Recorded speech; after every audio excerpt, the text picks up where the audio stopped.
नमस्कार दोस्तों, मैं डॉक्टर शिव कुमावत, शिशु एवं बाल रोग विशेषज्ञ, जयपुर से। दोस्तों, बहुत समय से ऐसी क्वेरीज लोगों की आ रही थी, बहुत सारे सवाल, बहुत सारी भ्रांतियां लोगों के मन में थी कि वैक्सीन्स का क्या करना है। कोरोना लंबे टाइम से 1.5 साल से हम कोरोना काल को झेल रहे हैं। ऐसे में वैक्सीनेशन का काम काफी अफेक्टेड है बच्चों में, और चूंकि अब तीसरी लहर आने की संभावना है तो वैक्सीनेशन के बारे में क्या करना है, क्या नहीं करना है, इसे लेकर जो सवाल लोगों के मन में हैं, आज मैं उनके उत्तर देने की कोशिश करूंगा। तो कुछ सवाल हमने चुने हैं जिनका जवाब शायद हर पेरेंट के मन में होगा, जो जानना चाहेंगे। हमारा पहला सवाल है कि वैक्सीन क्यों लगवाएं। तो मेरा इसका सीधा सा उत्तर यह है कि जितने भी वैक्सीन्स आज के समय में मार्केट में उपलब्ध हैं, आप ये मान के चलें लगभग 10 से 15 बीमारियां जो वैक्सीनेशन कॉमनली उपलब्ध है गवर्नमेंट में या प्राइवेट सेटअप के अंदर, इनमें ज्यादातर बीमारियां या तो जानलेवा हैं या फिर वो बच्चे को शारीरिक रूप से या मानसिक रूप से अपंग बना सकती हैं। तो इन बीमारियों से बचने के लिए वैक्सीनेशन एक बहुत ही कारगर उपाय है। कई बीमारियां ऐसी हैं जिन्हें वैक्सीनेशन ने जड़ से पूरे देश से खत्म कर दिया है, जैसे कि पोलियो।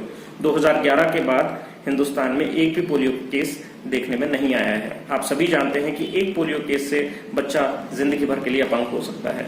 इसी तरह से स्मॉल पॉक्स या जो माता या चेचक जिसे कहते थे, उसे हम भारत से अब एलिमिनेट कर चुके हैं।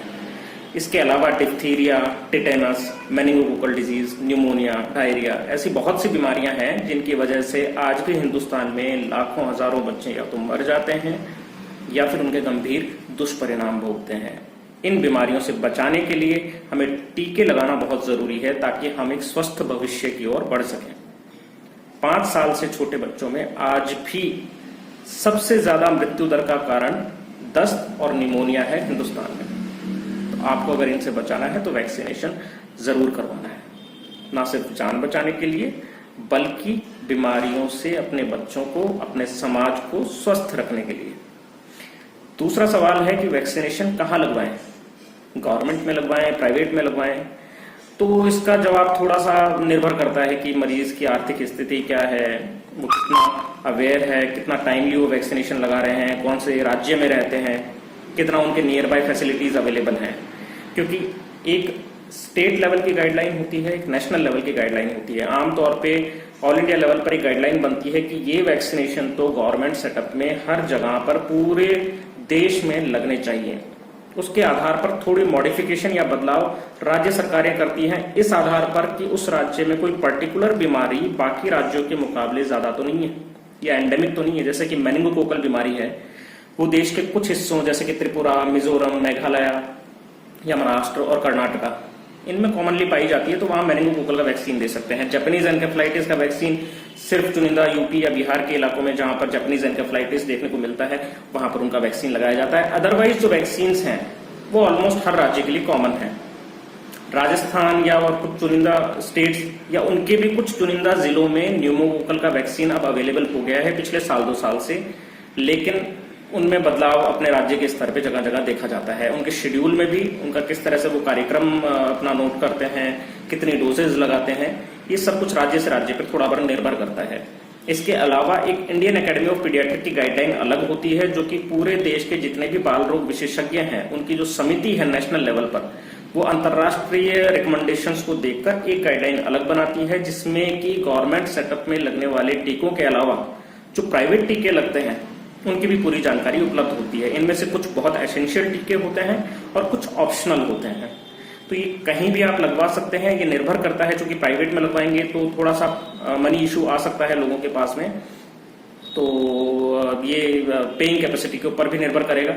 प्लस आप कितना कहाँ तक अवेलेबल हैं आपके नियर बाय में। गवर्नमेंट सेंटर्स ज्यादा अच्छे से पास पड़ते हैं क्योंकि छोटी मोटी डिस्पेंसरीज हर जगह है, बट हो सकता है कि प्राइवेट क्लिनिक्स आपके आसपास ना हो, तो ये निर्भर करता है। लेकिन कोशिश करें जहां तक हो सके, जितने संभव हो वो टीके लगवाएं।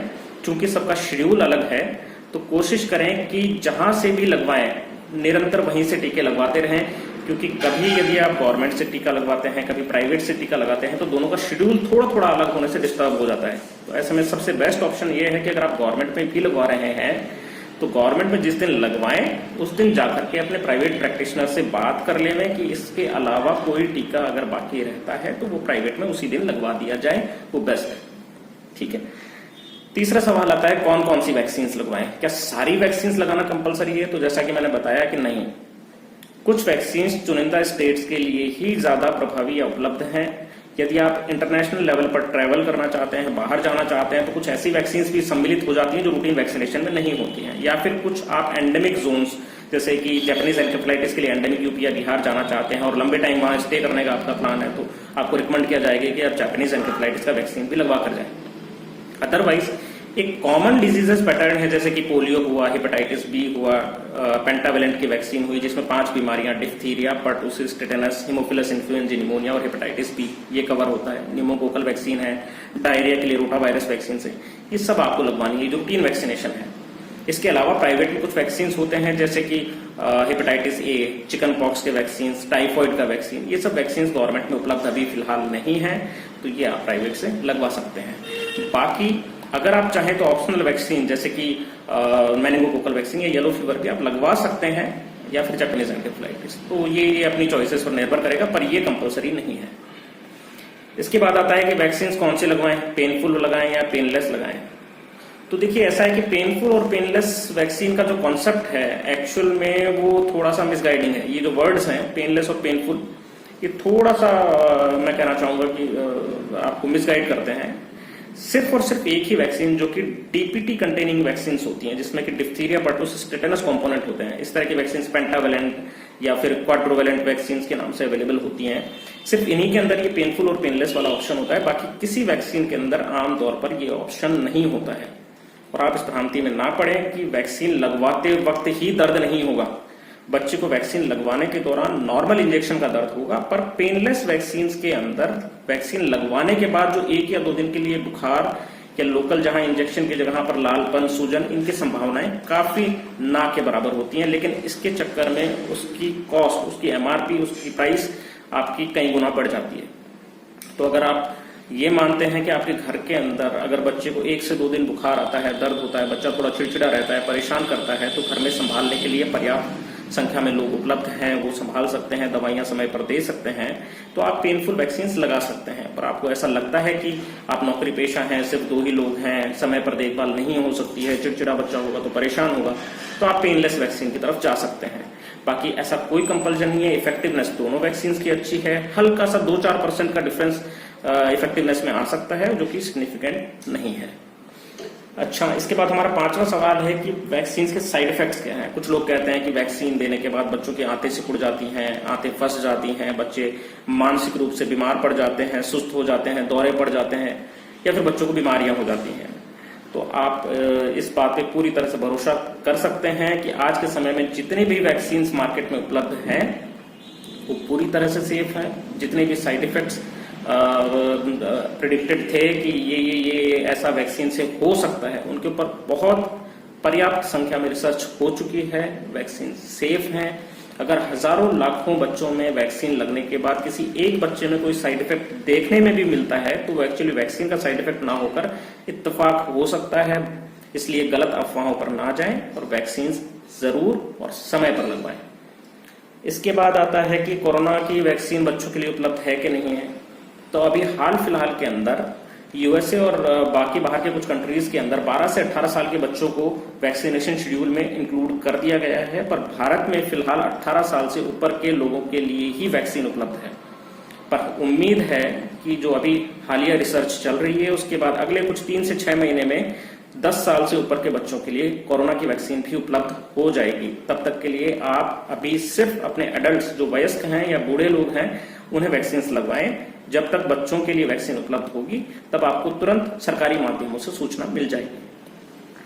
अब आता है कि वैक्सीन महंगी बहुत पड़ती हैं, फिर इफेक्टिवनेस कितनी रहती है, क्या सारी वैक्सीन बिल्कुल इफेक्टिव होती हैं, वैक्सीन लगने के बाद ये बीमारी होगी कि नहीं होगी जिसकी वैक्सीन हमने लगवा ली है।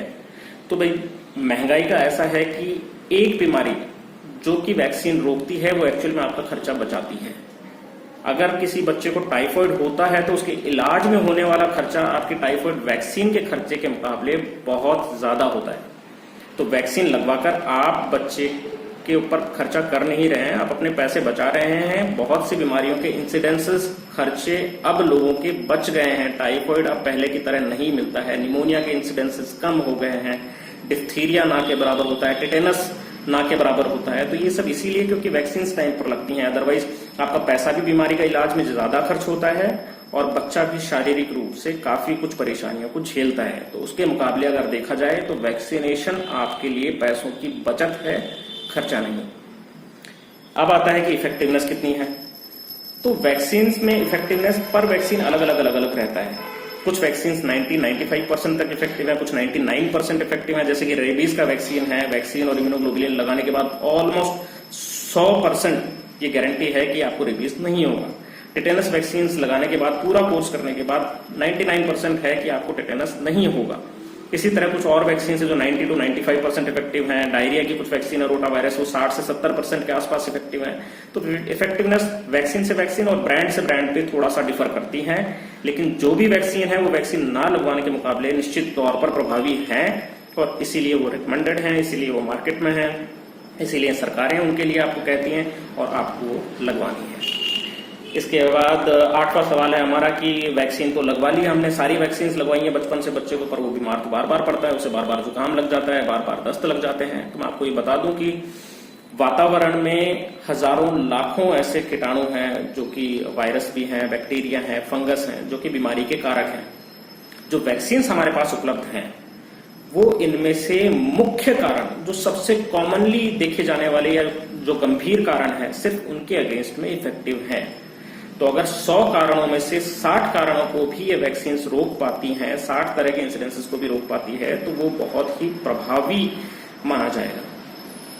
बाकी जो छोटी मोटी बीमारियां हैं, जुकाम, सर्दी, उल्टी, दस्त, कई और दूसरे वायरसेस, कई दूसरे बैक्टीरिया की वजह से बच्चे को हो सकते हैं, पर उनका इलाज ज्यादा बेहतर तरीके से उपलब्ध है। तो इसलिए आप जो वैक्सीन प्रिवेंटेबल डिजीज हैं, जिनके लिए वैक्सीन उपलब्ध है, वो लगवाएं ताकि उनका बर्डन कम किया जा सके। वो बहुत मेजर बर्डन है, बहुत जरूरी है उनको कम किया जाना, ताकि बच्चे स्वस्थ रह सकें। पहले की तुलना में, पिछले 20 साल पहले की तुलना में आज के समय में बच्चों का सर्वाइवल रेट, जो उनकी एवरेज लाइफ है, उनका जो जीवित रहने का जो प्रतिशत है, वो बहुत ज्यादा बढ़ चुका है और इसमें वैक्सीन एक बहुत मेजर माइलस्टोन है। अब 9वां सवाल हमारा है कि पहले हमने कोई वैक्सीन नहीं लगवाए, बच्चा बड़ा हो चुका है, एडल्ट हो चुके हैं, या फिर हम भी जैसे खुद के कुछ वैक्सीन लगवाना चाहते हैं, तो क्या कुछ लग सकता है? तो बिल्कुल हाँ, सारे वैक्सीन तो नहीं। हर वैक्सीन का एक पर्टिकुलर एज ग्रुप होता है जिसमें वो अलग से रिकमेंडेड होता है। उस एज के निकलने के बाद सारे वैक्सीन लगवाना ना तो संभव है ना जरूरी, क्योंकि हम ये मान के चलते हैं कि एक पर्टिकुलर एज के बाद या तो आपको उससे रिलेटेड इन्फेक्शन ऑलरेडी हो चुका होगा, या फिर उस पर्टिकुलर एज में, जैसे एडल्टहुड के अंदर, वो इन्फेक्शन देखने को नहीं मिलता है। तो जरूरी नहीं कि आपको हर वैक्सीन लगवाना जरूरी है एज निकलने के बाद, लेकिन हाँ, कुछ चुनिंदा वैक्सीन जो आपकी एज के लिए अप्रोप्रिएट है वो आपको लगवाने चाहिए। 10वां और आखिरी सवाल हमारा है कि लड़कों और लड़कियों के केस में क्या वैक्सीनेशन में कोई डिफरेंस है? तो सिर्फ एक ह्यूमन पैपिलोमा वायरस का वैक्सीन है जो लड़कियों के लिए उपलब्ध है। बाकी सारे वैक्सीन लड़के और लड़कियों के लिए समान रूप से लगाए जाते हैं। 9 साल के बाद लड़कियों या उससे ऊपर की महिलाओं को या वयस्क महिलाओं को भी HPV का वैक्सीन, ह्यूमन पैपिलोमा वायरस का वैक्सीन, जो कि सर्वाइकल कैंसर से प्रिवेंट करता है, और वॉट्स पैपिलोमा करके जो जेनेटल वॉट्स वगैरह होते हैं उनसे प्रिवेंटिव वैक्सीन है। ये 9 से 14 साल की बच्चियों में लगाया जाना चाहिए, उसके बाद भी महिलाओं में ये लगाया जा सकता है।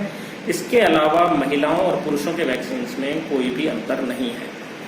तो ये कॉमन जानकारियां हैं जो मैंने आपको उपलब्ध करवाई हैं। मैं समझता हूं कि इसमें जो भी आपकी शंकाएं हैं उनका समाधान हो गया होगा। इसके बाद भी अगर आपको लगता है कि कोई ऐसा सवाल है जो बाकी रहता है, तो मेरा नंबर इस वीडियो में लिखा हुआ है, आप चाहें तो उस नंबर पर मुझे संपर्क कर सकते हैं। निःशुल्क परामर्श मैं वैक्सीन से रिलेटेड, वैक्सीनेशन से रिलेटेड आपको देने के लिए बिल्कुल तैयार हूँ। धन्यवाद and be safe from Covid as well as other diseases जो कि बच्चों को बीमार कर सकती हैं, और आप एक हेल्दी भविष्य की तरफ, बच्चों को एक अच्छे भविष्य की तरफ ले जाएं, ऐसी मैं कामना करता हूँ।